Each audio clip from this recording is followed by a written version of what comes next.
In 1994, during the darkest days of the genocide against the Tutsi, the hill of Bisesero became one of the last places where thousands of innocent peoples fought desperately to stay alive. Among them was a pregnant mother, weak, exhausted, and surrounded by fear.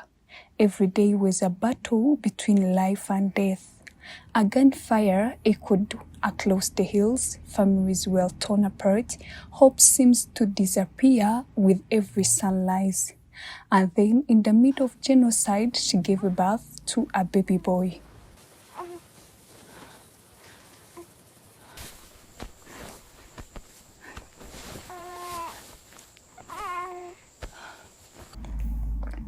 A child born into a world filled with pain, no safe home, no food, no medicine, not even enough strength to protect him from the cold nights of Bisesero.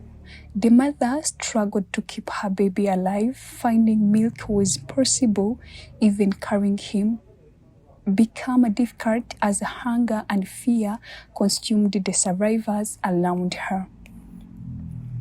At that same time, French soldiers operating in the zone 3 area were moving through the regions. Among them was a man named Thierry. While many survivors in Bisesero felt abandoned by the international community, Thierry encountered something he would never forget. A mother holding a teeny newborn child in the middle of unimaginable suffering. The baby was too weak. There was no battle, no medical, nothing to feed him with, so the soldiers improvised. They poured milk into a medical glove finger, allowing the infant to slowly suck and survive. That moment stayed forever in Thierry's heart. Soon after, the French soldier returned home, but even the thousands of kilometers away, Thierry could not stop thinking about the child he had met in Rwanda. He wondered, did the baby survive? What happened to that family?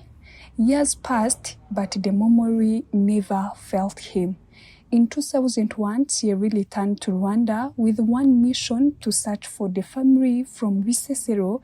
His journey finally led him to Kibuye, and there he found them. The little baby boy had survived. His name was Marcel. No longer helpless infant, Marcel was now growing child full of life and hope. Seeing him alive brought tears and joy to Thierry. From that day forward, the two became more than friends. They became family across nations, across languages, and across history itself. Thierry continued supporting Marcel with school materials and financial assistance whenever possible, and little by little, the child born during genocide grew stronger. Marcel studied hard. He believed in education. He believed his future could be different from the tragedy that marked his born.